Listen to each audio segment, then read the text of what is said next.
मैं मुसलमान नहीं हूं, लेकिन संसद में मैंने कभी चुप्पी नहीं इस वजह से रखी कि मैं मुसलमान नहीं हूं। मैं मीडिया के काफ़ी साथियों को देख रहा हूं, यहाँ भी माइक देख रहा हूं, मीडिया के इतने सारे लोगों को देखता हूं तो खुशी भी होती है और थोड़ी आशंका भी होती है।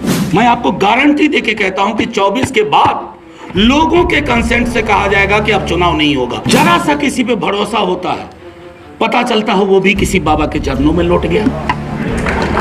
अब उनके लोग कहते हैं कि भगवान ही है। अब जब भगवान खुद ही आ गए हैं तो काहे को चुनाव? लोग कहेंगे चुनाव नहीं होना चाहिए, चुनाव नहीं होना चाहिए। हम 20, 25, 30% लोग कहेंगे यार चुनाव करवाओ तो पाकिस्तान चले जाओ। मैं मीडिया के काफ़ी साथियों को देख रहा हूं, यहाँ भी माइक देख रहा हूं, मीडिया के इतने सारे लोगों को देखता हूं तो खुशी भी होती है और थोड़ी आशंका भी होती है। बड़ा मुश्किल दौर है, जिनसे डरना नहीं चाहिए उनसे भी डरना पड़ता है। तो इस मुश्किल दौर में मैं 2-4 चीज़ें कहूँगा और मुझसे सवाल एक रखा गया था उसको भी मैं लूँगा। लेकिन साथियों, तमाम हम सब लोगों को एक बात जाननी होगी। आरफा जी मेरे बगल में बैठी हुई थी, मैंने उनसे कहा हम में से कईयों को ये मुगालता है कि 24 का चुनाव जीत जाएंगे तो देश पटरी पे आ जाएगा। देश बेपटरी हो चुका है और अब ये पटरी पे सिर्फ चुनाव की वजह से नहीं आएगा। 47 में तकसीम हुआ था, तकसीम के बाद भी इतने बुरे हालात नहीं थे। रवां साहब आपने महावीर त्यागी का जिक्र किया, पंत साहब थे, लेकिन एक बड़ी आबादी ऐसे लोगों की थी जो इन लोगों को कहती थी कि माइंड योर बिजनेस।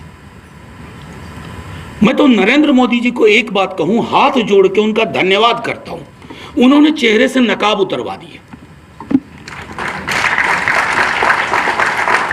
सब बेनकाब हो गए, अच्छे खासे लिबरल दोस्त, बड़ी बड़ी बात करने वाले। मतलब लोग तो आप बिरयानी खाने को भी सेक्युलरिज्म का प्रतीक मानते हैं। अरे मुझसे, मैं कम्युनल नहीं हो सकता हूं, मैं बिरयानी खाता हूं। तो उनसे कहना पड़ता है कि हमने बिरयानी खाने वालों को कत्ल करते भी देखा है। तो बिरयानी खाता हूं, मेरे कुछ मुस्लिम दोस्त हैं, हम बहुत बुरी हालत में। चुनाव कुछ नहीं कर सकता। चुनाव जीतने के लिए लोग भी वही तरीका अपनाने लगते हैं जो तरीका बीते 9 वर्षों में लोगों ने सीखा। जरा सा किसी पे भरोसा होता है, पता चलता है वो भी किसी बाबा के चरणों में लौट गया। मैं ये देखिए, 47 में रोग था, ये 23 में महामारी। रोग का इलाज तो आपने कर लिया, कभी कैप्सूल दे करके, कभी डोलो 650 दे करके, किसको किनारे करो, ये मुद्दा नहीं बनेगा। लेकिन अब ये महामारी इस हालत में आ गई कि हमारी आपकी जिंदगी की हकीकतें बदल गई।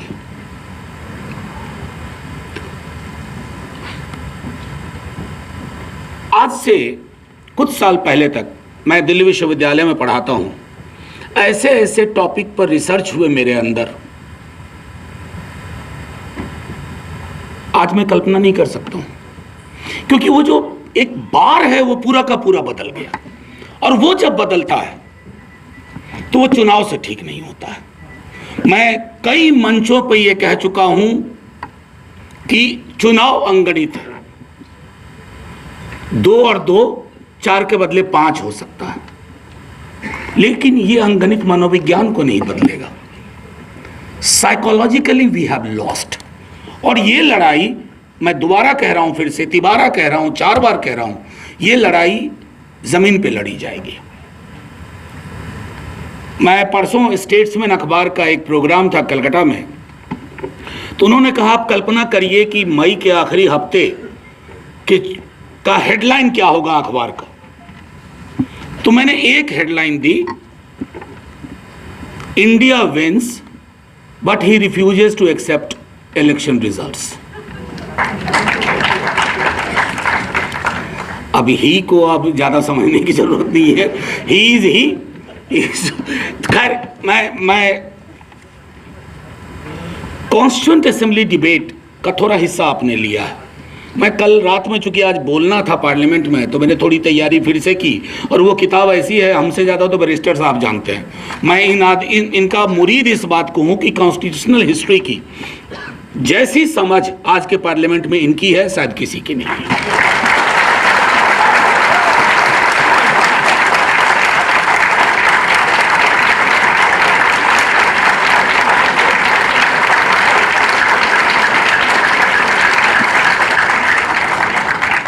इसके लिए अलग से मैं सेंट्रल हॉल में आपसे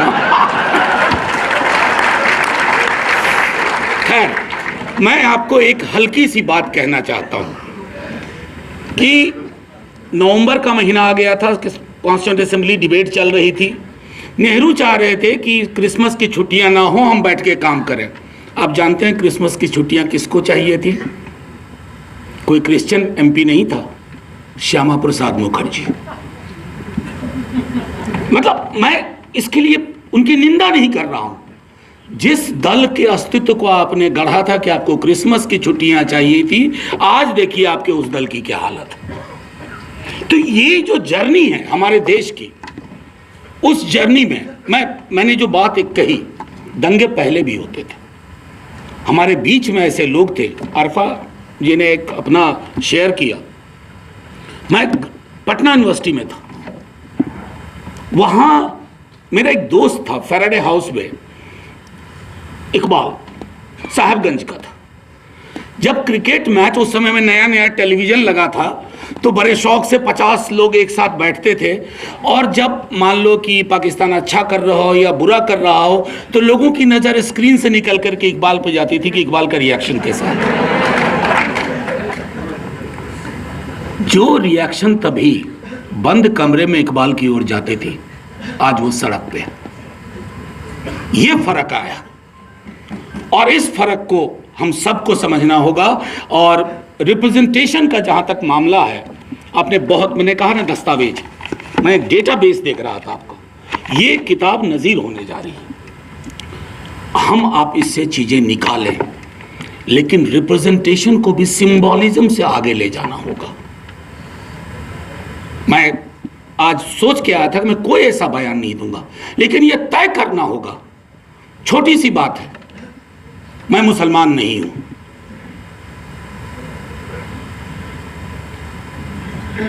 लेकिन संसद में मैंने कभी चुप्पी नहीं इस वजह से रखी कि मैं मुसलमान नहीं हूं।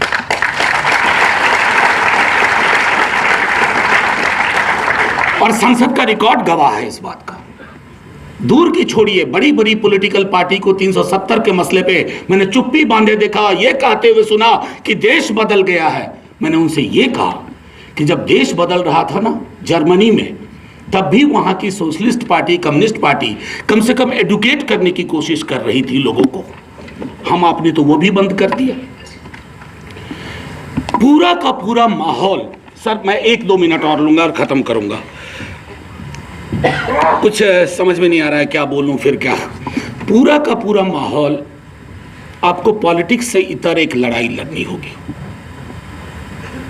शायद 24, मैं बहुत ऑप्टिमिस्ट नहीं हूं, 24 के बाद इस देश में चुनाव नहीं होंगे, कौन सा रिप्रेजेंटेशन की हम बात करेंगे। मैं आपको गारंटी देके कहता हूं कि 24 के बाद लोगों के कंसेंट से कहा जाएगा कि अब चुनाव नहीं होगा। बड़ा खर्चा आता है यार, गरीब देश हैं, अभी G20 में इतना खर्चा कर दिया, इतने बिल बोर्ड लगाने पड़े। अब सर इस लोगों को क्या चाहिए? अब उनके लोग कहते हैं कि भगवान ही है। अब जब भगवान खुद ही आ गए हैं तो काहे को चुनाव? लोग कहेंगे चुनाव नहीं होना चाहिए, चुनाव नहीं होना चाहिए। हम 20, 25, 30% लोग कहेंगे यार चुनाव करवाओ, चुनाव करवाओ, तो पाकिस्तान चले जाओ। अब वहां भी चुनाव लड़ लेंगे, इसकी कोई गारंटी नहीं है। मैं सिर्फ ये कह रहा हूं कि रिप्रेजेंटेशन के मामले को आइडेंटिटी असर्शन तक ले जाना होगा और एक सॉलिडारिटी विकसित करनी होगी। मुझे दुख ये होता है कि जैसे ही मुसलमान रिप्रेजेंटेशन की बात होती है, पसमानदा बनाम सैयद, ये लड़ाई, घर में आग लगी हो तो इस लड़ाई को थोड़ा पेडेस्टल को देखना होगा। दलित, महादलित, बड़ा मजा आता है सरकार को। किसान का आंदोलन हो रहा है, ट्रेड यूनियन चुप है। ट्रेड यूनियन आंदोलन कर रहे हैं, किसान चुप है। मुसलमान सड़कों पे आ रहे हैं, ना ना अभी इस मसले पे इनके साथ मत जाओ, बेकार कम्युनल हो जाएगा। दलित आ रहे हैं, अरे यार इनका प्रॉब्लम है ना, इसमें घुसना नहीं चाहिए। जब तक एक मतलब मैं बोरो कर रहा हूं कम्युनिस्ट पार्टी से, ही आपको सॉलिडारिटी बेस्ड नेटवर्क बनाना होगा। वही नेटवर्क संविधान को महफूज रखेगा। नहीं तो किसी ने कल्पना की थी कि इस देश में सेंगोल नाम की भी कोई चीज है।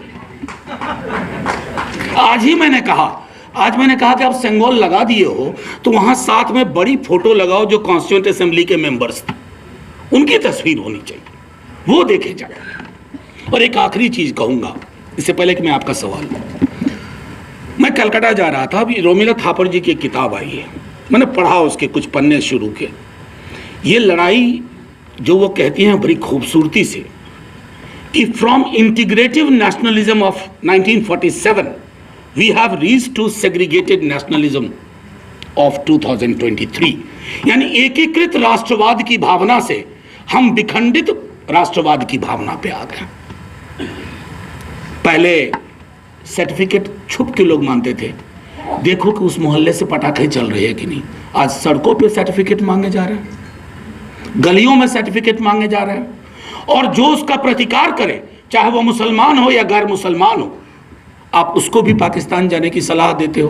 हालांकि आज मैंने सदन में कहा कि इनको ज्योग्राफिया नहीं मालूम है पाकिस्तान का, अगर हम सबको भेज दोगे तो मतलब गड़बड़ हो जाएगी पूरे भूमंडल में, पूरा का पूरा हाहाकार मच जाएगा, उतनी जगह नहीं है वहाँ। करीब 65-67% आबादी हम लोगों को भेजना होगा आपको, और उसकी व्यवस्था करनी होगी। अब ट्रेन वेन से चलने की आदत नहीं रही है बहुत लोगों को।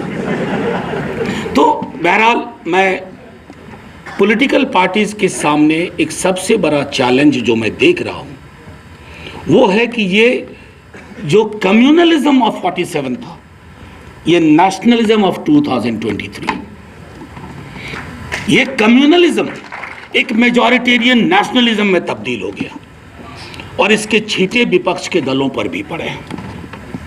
उन पर भी पड़े हैं जो कहते हैं हम छींटों और छींटाकशी से दूर रहते हैं। वो छींटे मिटाने होंगे। हर सीट पे ये डर कि पोलराइज हो जाएगा, हर इलेक्शन में ये डर कि इसको कम्युनलिज्म और पोलराइजेशन से कैसे बचा लो। मैं समझता हूं कि डर के इस माहौल में हम कुछ नहीं कर पाएंगे। और आज़ाद ख्याली बड़ी खूबसूरत चीज़ है, रिप्रेजेंटेशन। अब जिक्र कर रहे थे आप नेहरू जी का, मतलब नेहरू जी के नाम से तो मैं अक्सर चिट्ठियां लिखता हूं, क्योंकि उनको चिट्ठियां लिखने की आदत थी। तो मैं almost every year I write 2 letters to Jawaharlal Nehru, और उनको देश के हालात के बारे में बताता रहता हूं। मतलब हंसने की बात नहीं है, मेरा अपना कुछ फ्रस्ट्रेशन निकल जाता है उसमें कि, तो मैं सिर्फ ये कहूँगा कि वो जो नेहरूवियन भाव था, वो भाव क्या था? Nehru was a risk taker. वो जान रहे थे कि समाज में कम्युनलिज्म कहाँ तक पेनिट्रेट कर गया, लेकिन उसने उस रिस्क को सामने लिया, चैलेंज किया। उनके रहते रहते चीज़ें इतनी बिगड़ी नहीं। इसलिए मैं नरेंद्र मोदी जी का पुनः धन्यवाद करता हूं कि उन्होंने शायद आपको किताब लिखने को भी प्रेरित किया। एक अगली किताब आ रही है मेरे एक दोस्त की। आप देखो पीछे 9 वर्ष में जो किताबें आई हैं, गज़ल वहाब की किताब आई बॉर्न अ मुस्लिम, आपकी किताब आई, एक जियाउस सलाम साहब लिख रहे हैं, उनका ब्लर्ब मैंने लिखा है, being a Muslim in Hindu India. ये जब किताबें लिखी जाने लगे ना, जैसे मैं आपको इंटरेस्टिंग एक चीज़ कह के ख़त्म करूँगा, नेहरू पे सबसे ज़्यादा किताब नरेंद्र मोदी के दौर में लिखी गई है। क्यों लिखी गई है? जब आप बहुत बीमार हो जाते हो ना, तो घर के बुजुर्गों को याद करते हो। आज वो वक्त है, और मैं समझता हूँ ये लड़ाई फिर मुकम्मल तभी होगी जब हम सॉलिडारिटी के फ्रेम में बात करेंगे, और राजनीतिक दलों को एक नज़रिया साफ करना होगा। टिकट डिस्ट्रीब्यूशन में ये बताने के लिए कि हमने 6 मुसलमान दिए, लेकिन साहब दिए कहाँ, कौन सी लोकेलिटी में दिए, वहाँ विनेबिलिटी फैक्टर क्या है? तो फिर वही जो कहते हैं पोलराइजेशन, कम्युनलिज्म, ये सारी चीज़ें हमारे जहन की हैं, उनको हमें वन ऑन लेना होगा। And I vouch for what ever little capacity I have. मैं कभी संसद में मैंने ये नहीं सोचा कि इसको बोलने से मेरे दल का क्या नुकसान होगा। EWS हो या कश्मीर हो या इवन ट्रिपल तलाक, जहाँ पे मेरे कुछ अलग विचार थे कि ये एक तरह का ऐसा आप स्ट्रक्चर कर रहे हो कि आप हर जगह घुसना चाहते हो, और तमाम ऐसी चीज़ें हैं जिस पर मैं समझता हूँ। आज ही मैंने सदन में कहा कि एक घर में 5 सदस्य हैं, अगर मेरे घर का 5वां सदस्य एलिनेटेड है, वो महफूज नहीं है, तो घर कभी महफूज नहीं हो सकता। आप नई इमारत बनाओ, बुलंद इमारत बनाओ, वो घर कभी महफूज नहीं होगा, वो घर कभी रोशन नहीं होगा। हाँ, अगर आपको तीरगी में रोशनी दिखती है, आपको मुबारक। जय हिंद।